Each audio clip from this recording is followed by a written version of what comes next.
Muito bem, pessoal do sétimo ano, nós vamos começar então a nossa revisão para a prova no livro Expedições Geográficas de Mellen Aras e Sérgio Adas, sétimo ano do ensino fundamental. Nós vamos começar falando sobre a distribuição e o crescimento da população brasileira. Bom, primeiro nós temos de entender o seguinte: o Brasil ele é um país populoso, né? É um país populoso.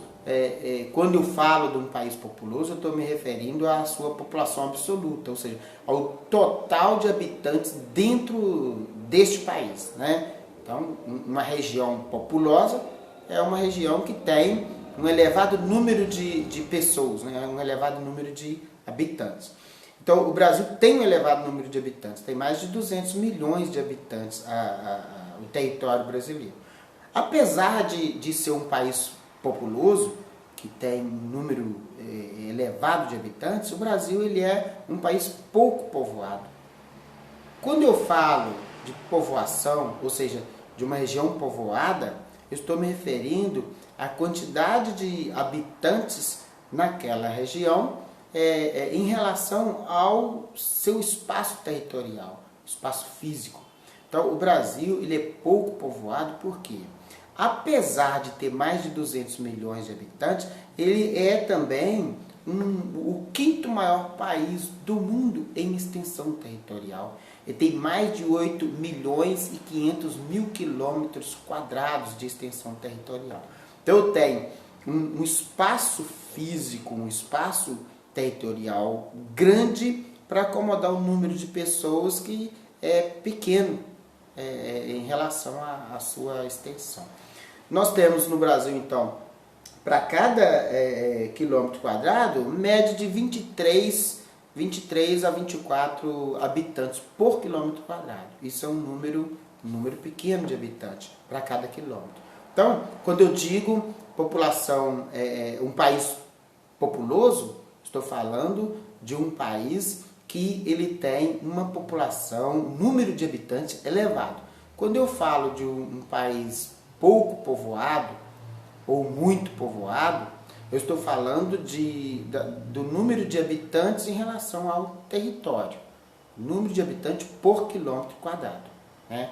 E o Brasil, neste caso, ele é pouco povoado. Por quê? A densidade demográfica do Brasil ela é pequena.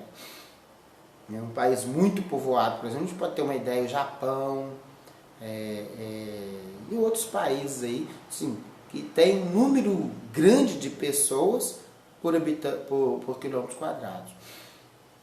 Bom, essa população, apesar de ser um país pouco povoado, nós temos regiões no Brasil que ela é muito povoada, concentra o maior número de pessoas. Região sudeste, por exemplo, né? Região sul também concentra um número grande de pessoas. Essas regiões mais industrializadas, mais desenvolvidas, é uma concentração muito grande de pessoas nessa região. Então nós temos alguns fatores naturais, fatores econômicos que vão permitir ou não a concentração dessas pessoas em determinado lugar. Que vai fazer com que um determinado espaço territorial vai ser muito povoado ou não, vai ser, por exemplo, das condições naturais, o clima, né, o relevo. Se eu tenho um clima muito frio, vai ser uma área de repulsão, uma área que vai restringir a permanência de pessoas naquele lugar. Às vezes as pessoas vão procurar outros lugares, né?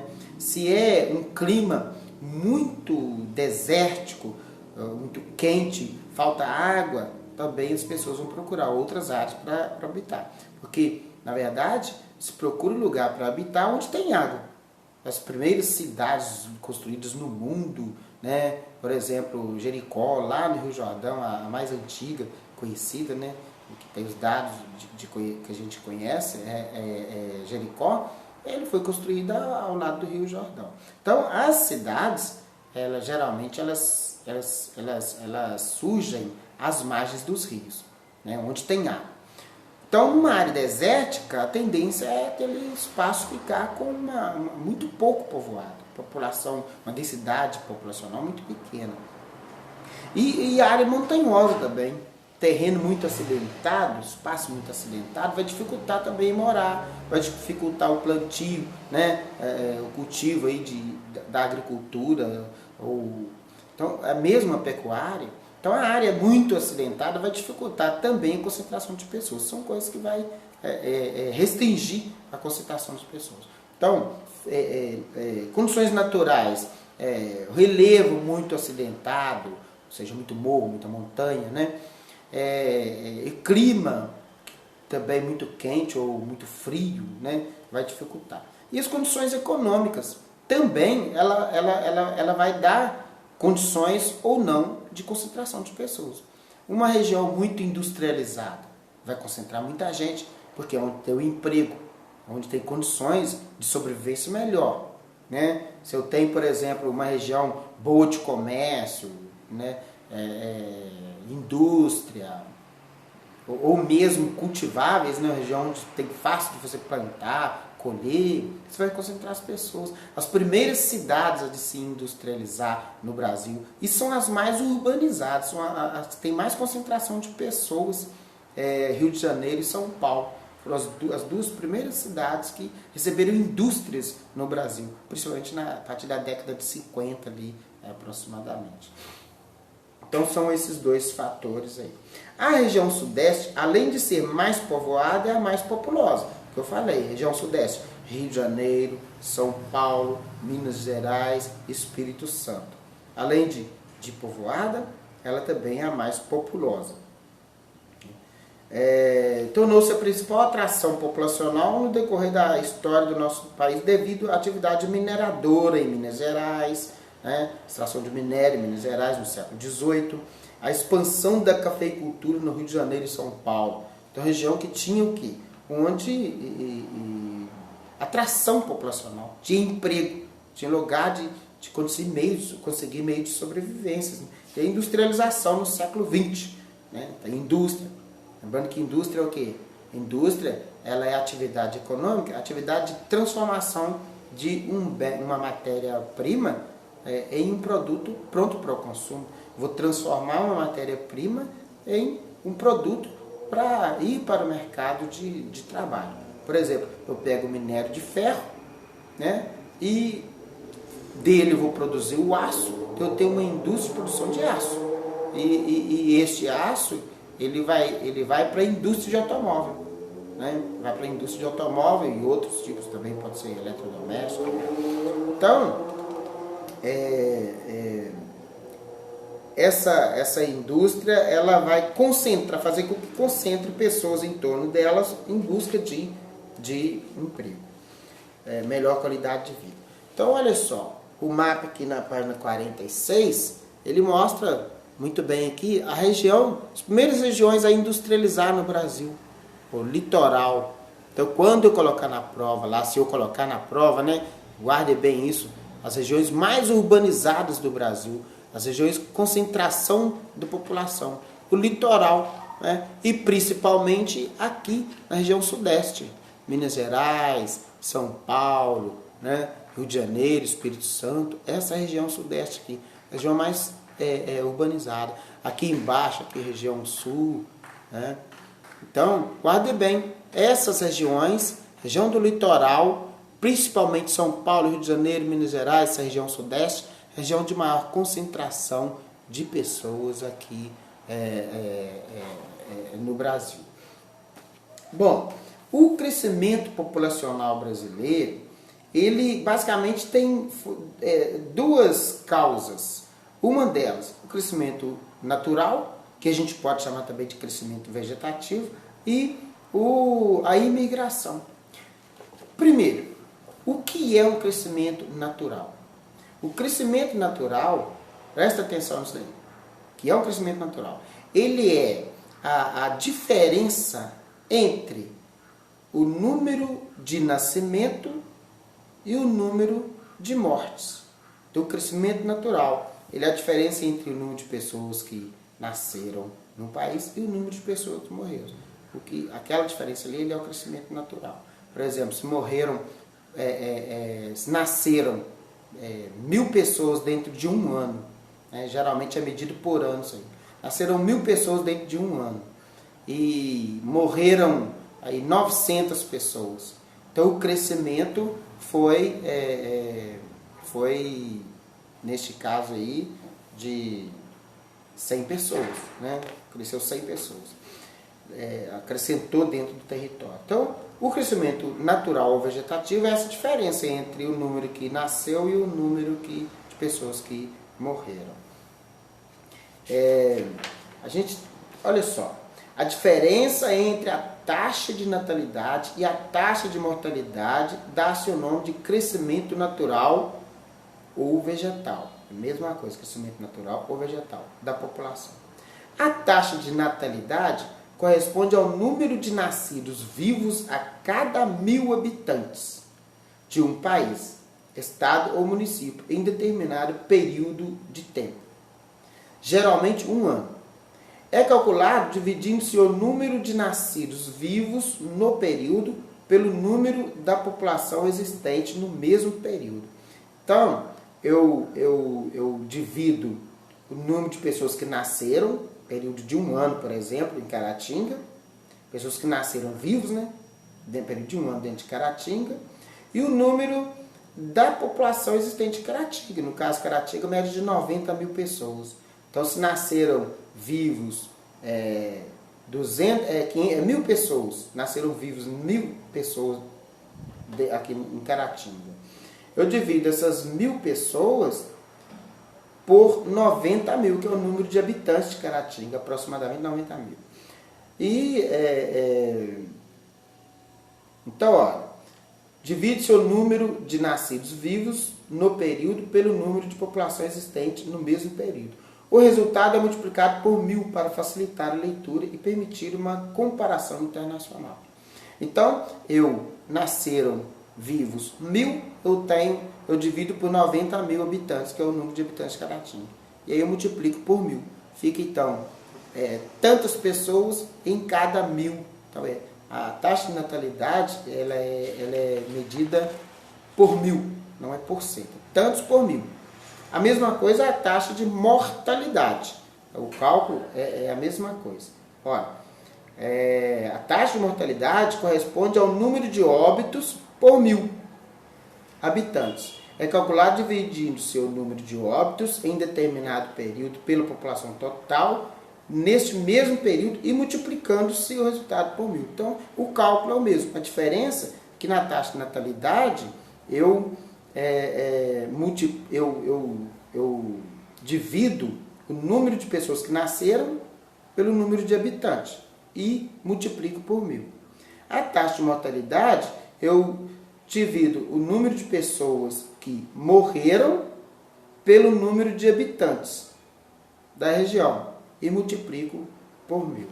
Então, a diferença entre a taxa de natalidade e a taxa de mortalidade é que vai dar o crescimento vegetativo de determinada região.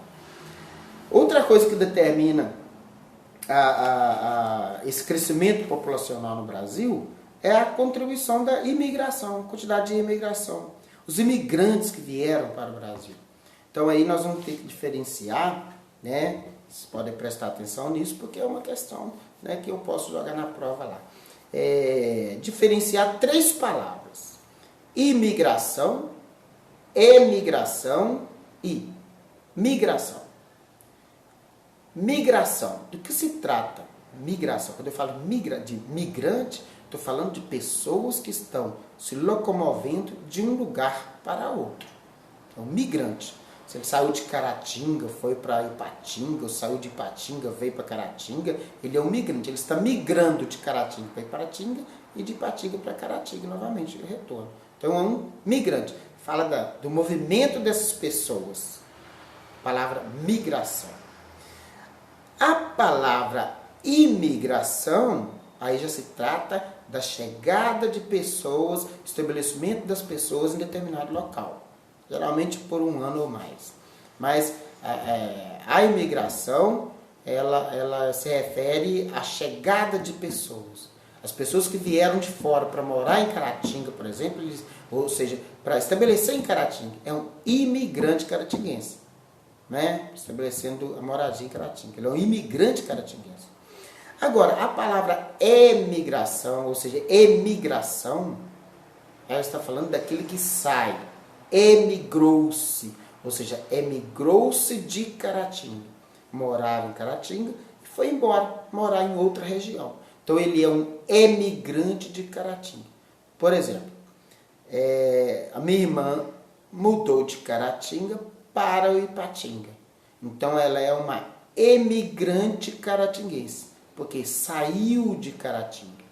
Mas lá em Ipatinga, ela é uma imigrante ipatinguense, porque ela estabeleceu moradia lá. Ela chegou para ficar. As pessoas que saem do Brasil e vão para os Estados Unidos, elas são emigrantes brasileiras e são imigrantes estadunidenses. Então, imigrante, aquele que chega. Emigrante, aquele que sai. Migrante, aquele que migra, que se movimenta de um lugar para outro, que vai de um lugar para outro. Então, migração está relacionada ao movimento das pessoas de um lugar para outro. E esses, os imigrantes que contribuíram para o crescimento da população brasileira, né, os primeiros foram europeus, africanos, asiáticos, que migraram aqui para o Brasil. Agora, contribuiu para o crescimento da população também os índios, que já viviam aqui, que eram os verdadeiros donos do Brasil, moravam aqui já quando os europeus chegaram. Então, entre esses imigrantes que entraram no Brasil, alguns devem ser distinguidos, destacados aqui, que são os africanos. Porque eles não vieram porque queriam, eles vieram forçados. Então, eles foram imigrantes forçados. Eles migraram forçadamente da África para aqui.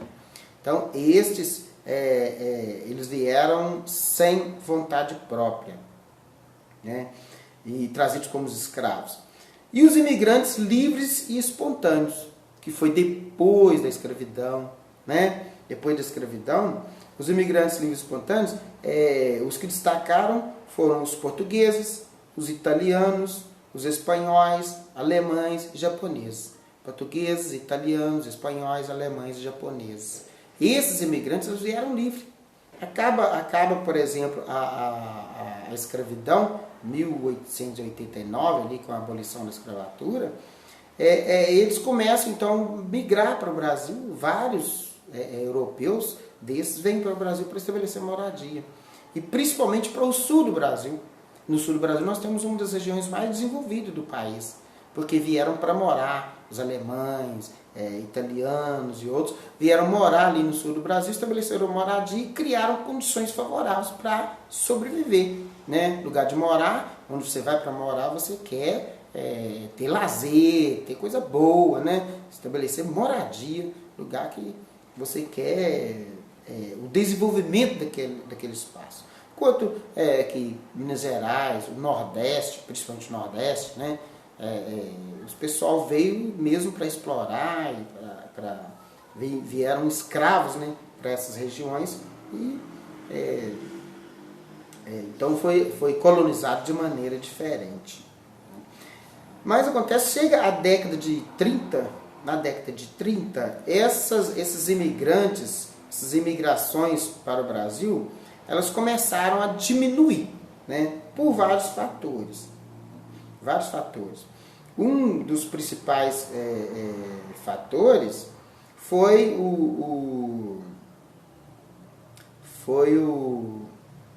a lei da imigração. Foi criada pelo governo brasileiro em 1934. Essa lei ela restringiu a entrada de imigrantes.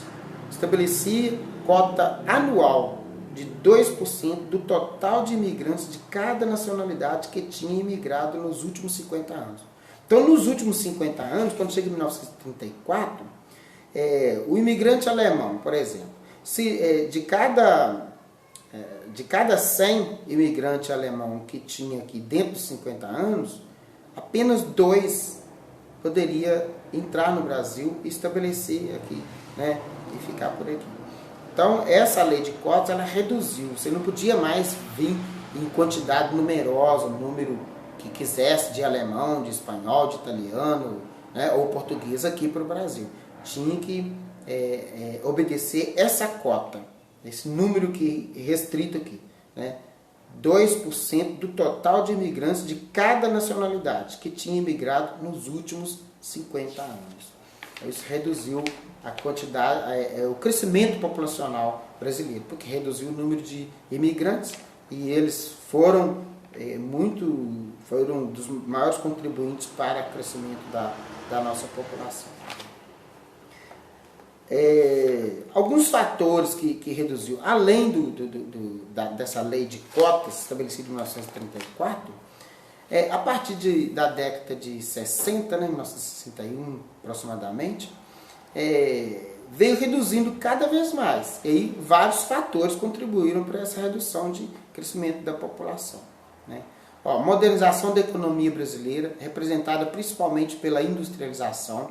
Muitas famílias migraram do campo para a cidade em busca de melhores condições de vida. Então, a modernização da economia brasileira, principalmente pela industrialização. Então, começa a industrializar, as pessoas saem da área rural e vêm para a cidade em busca de melhores condições de vida. Aí, essas pessoas vêm para a cidade, mas elas diminuem, então, a quantidade de filhos nas famílias. Porque na cidade, ela não vai precisar, por exemplo, igual era um dos principais motivos daquele grande número de filhos na família, lá na área rural, que era para cuidar da agricultura, cuidar das suas terras, das suas áreas cultiváveis lá na terra. Então, arrumava aquele monte de filho para ajudar a cuidar das terras. Aqui na cidade não precisava disso. Então começa a gerar um número menor de filhos por família. E aí reduz então esse número, esse crescimento aí. A taxa de fecundidade, ela cai muito então, né? Outro fator é o seguinte, a entrada da mulher no mercado de trabalho. Por quê? A mulher vem para a cidade. E aí, ela começa também a trabalhar para ajudar a sustentar a casa. Porque nem sempre o marido também, ele arrumava emprego assim que chegava, né? E a mulher começa a se tornar independente, começa a ir para o mercado de trabalho. E entrando no mercado de trabalho, ela, então, evita também, evita arrumar filhos, porque ia dificultar o seu trabalho, né, se ela arrumasse o filho. Então, são basicamente esses fatores. O uso de anticoncepcional pela mulher passou a reduzir o número de filhos por casal. Então, olha só, presta bem atenção nisso daí. Primeiro fator, a industrialização, a modernização da economia brasileira. Isso fez com que reduzisse o número a taxa de fecundidade. E depois, a entrada da mulher no mercado de trabalho. Então, guardem bem isso daí. A entrada da mulher no mercado de trabalho fez com que reduzisse o número de filhos por família. E isso reduziu a taxa de fecundidade e, consequentemente, o crescimento da população. A redução da mortalidade e o aumento da expectativa de vida. Então, outra importante tendência demográfica atual está relacionada à redução das taxas de mortalidade. Há diversos fatores que explicam essa redução da taxa essa redução no Brasil e no mundo, né? Progresso da medicina, as campanhas de vacinação, melhoria das condições sanitárias, né? Maior conscientização da população quanto à prevenção de doenças. Então são vários fatores, principalmente a questão da medicina. Vai surgindo os remédios, as vacinas contra as diversas doenças que matavam, né, e matam, Então as pessoas elas vão vivendo mais, aumenta a expectativa de vida. O que é isso? O que é essa expectativa de vida? É a esperança de vida ao nascer. Quando uma criança nasce, ela tende a viver quantos anos para frente? Tem país que é 60 anos, outros 70, 74, igual é o caso do Brasil. Tem país que dá mais de 80 anos, a expectativa de vida. Né? Países desenvolvidos, países ricos, dá mais de 80 anos, expectativa de vida. Então, migração nós entendemos o que é. Né? Essas migrações elas podem ser internas ou externas. A migração externa, por exemplo, quando eu citei aqui, o sujeito sai do Brasil, vai para os Estados Unidos ou para qualquer outro país. Migração internacional ou externa.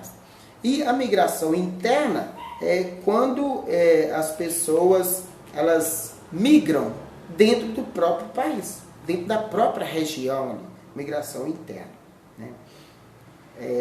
Algumas causas de migração dos seres humanos. Por exemplo, dificuldade em se conseguir emprego, a fazer com que você migra, né, para outros lugares em busca do emprego para sustentar. Melhor acesso à alimentação, à habilitação, aos vestuários, à saúde, à educação, ao lazer. Então, fixem bem isso. Causas da migração das pessoas, causas de migração populacional, né? Ele vai em busca de melhor qualidade de vida. Se eu tenho, por exemplo, não tenho emprego, eu vou para onde tenho. Se eu não tenho alimento, eu vou onde tem alimento. Né? Pode ser também um fator aí de desastre, aí, né? Enchente, sei lá, um terremoto, pessoas também podem migrar daquele lugar para outras regiões. Né? Desde os anos de 1950, a grande região Nordeste no Brasil tornou-se principal grande região de repulsão ou de saída de migrantes para outras regiões do país. Então, desde a década de 50, ocorreu devido à baixa oferta de empregos, ao baixo rendimento da população, às secas do sertão, entre outros fatores. Então, a migração da população nordestina para a região, principalmente a região sudeste, causas foram falta de emprego, a seca nordestina que prolongou por muito tempo. Então foram fatores de repulsão, ou seja, expulsa as pessoas daquela região. Nós vamos falar então um pouco sobre o êxodo rural.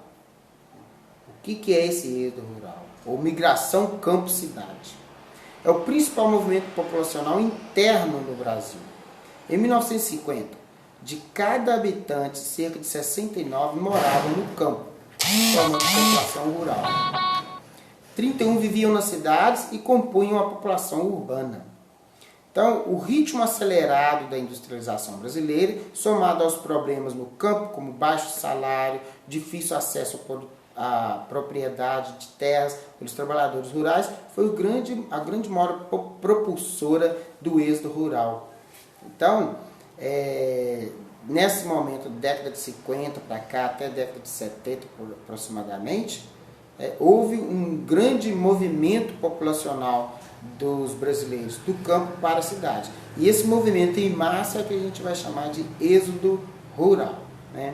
Então, as dificuldades que eles tinham de ter acesso à propriedade rural, salário baixo, e vários outros fatores, a própria dificuldade em escolaridade, dificuldade em encontrar, por exemplo, na saúde, né? O médico lá na área rural era mais difícil. Isso fez com que eles migrassem para a cidade. E a mecanização também da agricultura trouxe muita gente para a cidade. Bom, então, agora nós vamos falar o seguinte, sobre esses setores da economia brasileira. População segundo setores da produção. Então, são 3 setores que a gente tem. O setor primário, o setor secundário e o setor terciário. O setor primário é aquele que as primeiras atividades, né? A agropecuária, extrativismo, a pesca, a silvicultura. Então, você tira lá da natureza e traz para o setor secundário, que é o setor da indústria e construção civil. Então, a indústria, você vai pegar aqueles produtos que estão lá na área, lá na natureza, ou seja, da agropecuária, né? Aqueles primeiros momentos de produção, e vai trazer para a transformação. Então, na indústria vai ser transformada aquela matéria-prima que foi tirada lá na agricultura, lá na extração, e vai trazer para esse momento de transformar em um outro produto para ser consumido. Então, primeiro você extrai, depois você transforma num produto e leva para o comércio, para poder comercializar. Então, eu tenho o setor primário, que é esse da atividade agropecuária, extrativista, da pesca e da silvicultura. Silvicultura aqui, no caso, é cultivo de árvores, né? Eucalipto e outros. E depois o setor secundário, que é o setor que abrange as atividades industriais, indústria e construção civil. E o setor terciário, que agrupa as atividades prestadoras de serviços, como comércio, sistema bancário, administração pública, as atividades de saúde, educação. Aquilo que basicamente não produz nada de concreto, ele é o setor terciário. Comércio, por exemplo, só vai vender, né? Transporte, só vai transportar. Então, são 3 momentos. Primeiro eu vou extrair, por exemplo, extrair o minério de ferro. Eu pego esse minério de ferro e trago para a indústria de produção de peça de automóvel, então eu vou produzir a peça de automóvel. Aí eu pego essa peça do automóvel e vou transportar para a casa de peça, onde vai vender essa peça, comercializar. Então olha os 3 setores. Primário, extraiu. Secundário, transformou o que extraiu em uma peça. E o terciário, ele pega aquela peça que o setor secundário produziu para vender, repassar. Então, são os 3 setores.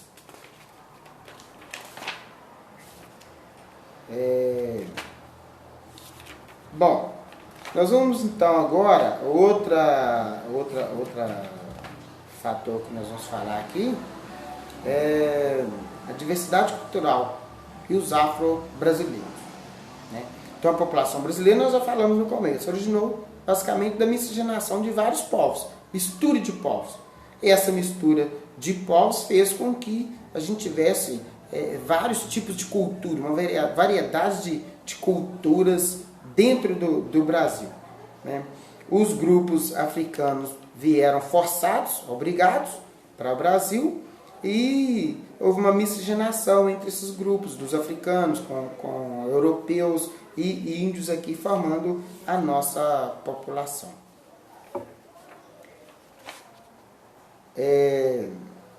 A escravidão. Assim como os índios, os negros africanos introduzidos no Brasil e na América, em geral, foram submetidos a condições brutais de existência.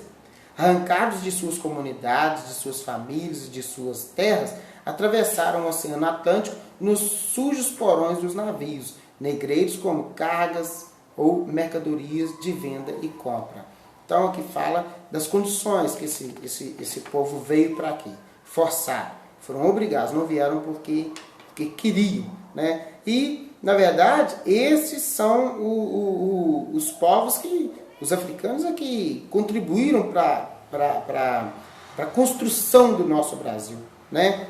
Os escravos foram a principal mão de obra em atividade econômica do Brasil colonial, fundamentais para o desenvolvimento econômico do nosso país. Então vieram forçados e foram responsáveis para o nosso desenvolvimento ali no período da colônia. E depois, com a escravidão, eles acabaram ficando abandonados basicamente, porque deixaram de ser escravos, mas não tinham terras para produzir. E então surgem as grandes favelas que vêm sendo prejudicadas até hoje, né? Muitas favelas no Brasil e a maioria negros e isso faz com que o país tenha que adotar alguns meios para poder repor, ou seja, uns meios para poder fazer com que tire essa diferença dessa discriminação que aconteceu do passado e que trouxe consequências graves para os negros no Brasil. Hoje nós temos as cotas, né, da universidade e vários outros lugares para que o número em que o negro ele tem direito a esse número para inserir nessas universidades.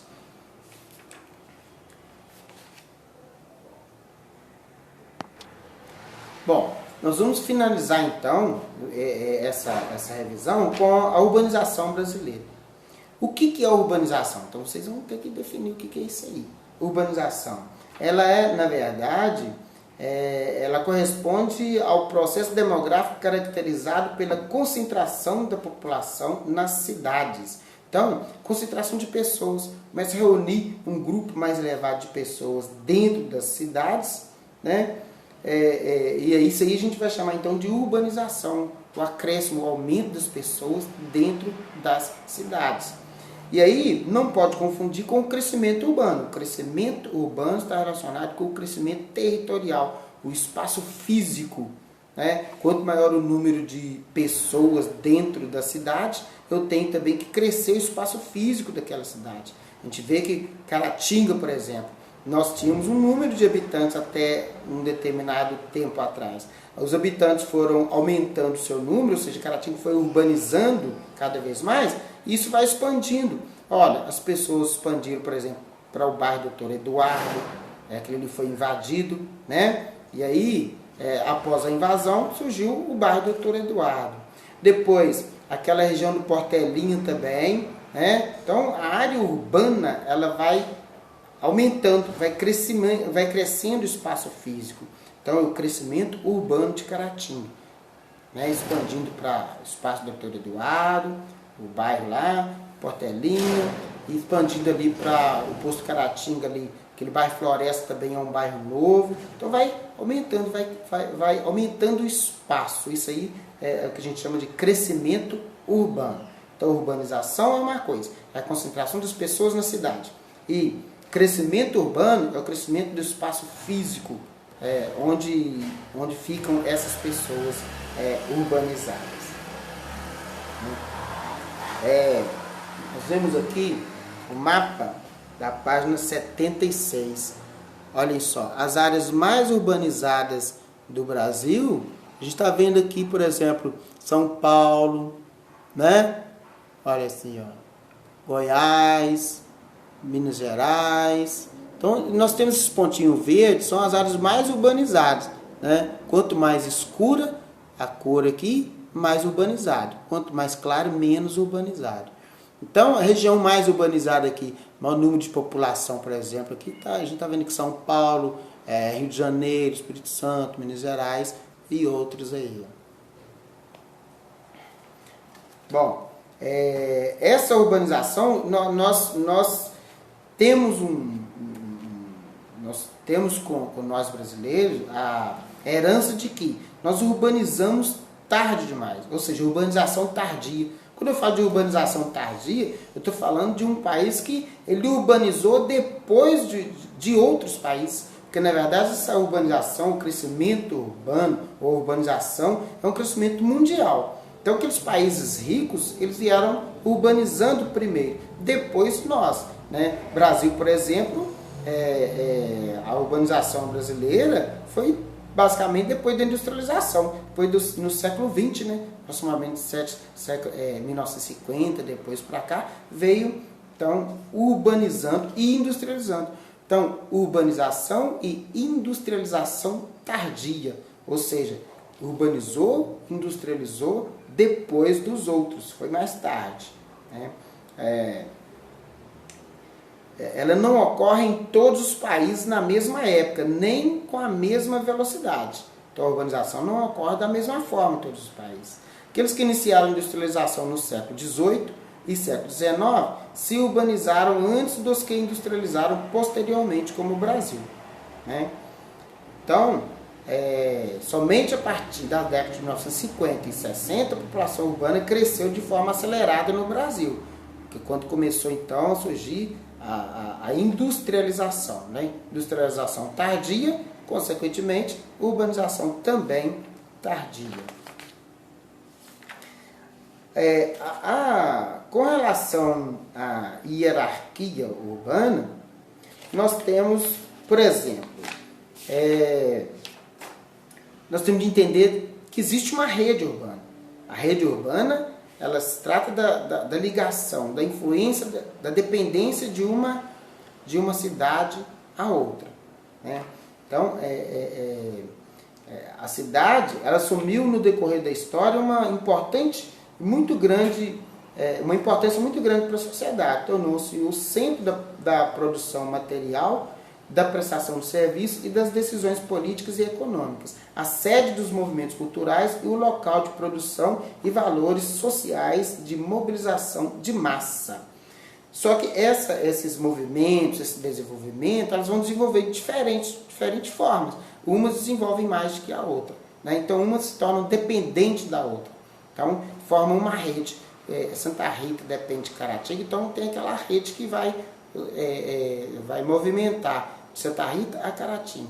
Se eu preciso de Santa Rita de Minas, por exemplo, de um hospital, eu tenho que sair de lá e vir a Caratinga e conseguir o hospital aqui em Caratinga. Às vezes uma peça de automóvel, eu tenho que sair de lá e vir a Caratinga em busca desta peça. Às vezes Caratinga não tem a peça, eu tenho que ir a Valadares. Então uma rede, né, que vai movimentar, é como uma extensão de uma cidade a outra, uma dependendo da outra, né?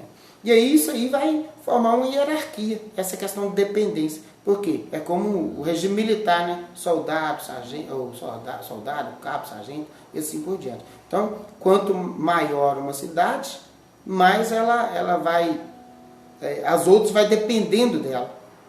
Então, uma questão hierárquica mesmo.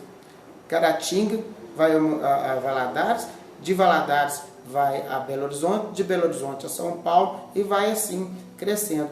Nós temos então a cidade cívica, Caratinga, nós temos a região, a metrópole, que é Belo Horizonte, e temos uma megalópolis, por exemplo, em Nova York.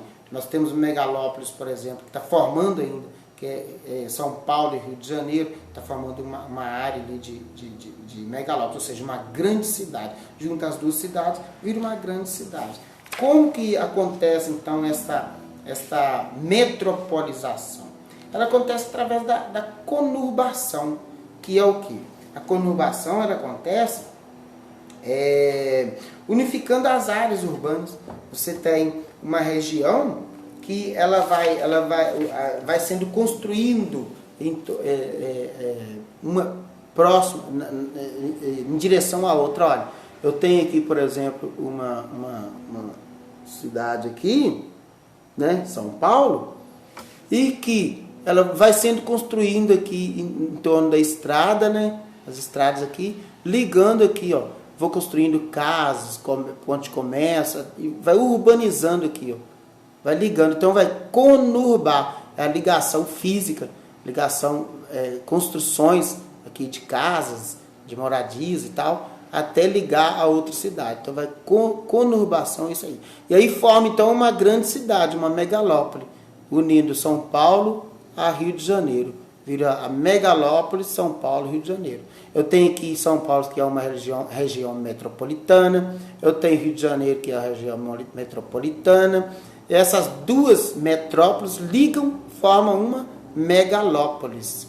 Então, a mesma coisa a metrópole. Como que vai formar uma metrópole? Vai formar através da conurbação entre vários municípios. Os municípios em torno, eles vão conurbando, ou seja, construindo casas de moradias, construindo até unir as duas cidades, ao município ao outro. O município de Betim ligado ao município de Belo Horizonte. O município de Contagem ligado ao município de Belo Horizonte. Ligando, construindo casas até ligar. E aí forma então o quê? Esses vários municípios vão formar, conurbados, vai formar então a região metropolitana, né?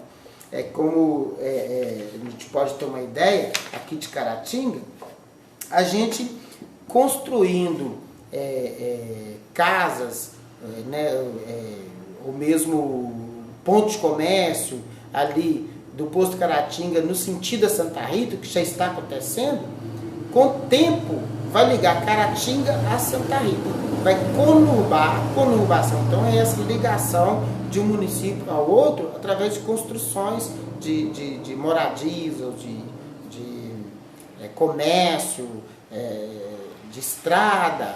Então essa ligação faz com que unem as duas cidades, fazendo dela uma grande cidade, uma metrópole, né? E aí, a mesma coisa para formar uma megalópole, nós temos a união entre duas metrópoles, conurbando os espaços ali, até que juntem as duas metrópoles e se tornam então uma megalópolis. Então, aí a gente tem é como uma hierarquia mesmo. Tem uma cidade, eu tenho uma metrópole, eu tenho uma megalópole, e assim, cada uma vai ficando ligada a outras, e essas dependentes formam uma rede. Caratinga depende de Valadares, que é maior do que Caratinga. Valadares depende de Belo Horizonte, que é maior. Belo Horizonte depende de São Paulo, por exemplo, tirar um passaporte, alguma coisa assim, ou do Rio de Janeiro, né? Então, é basicamente isso que nós temos que guardar para a prova aí. E depois eu faço um outro breve comentário em sala de aula. Boa sorte.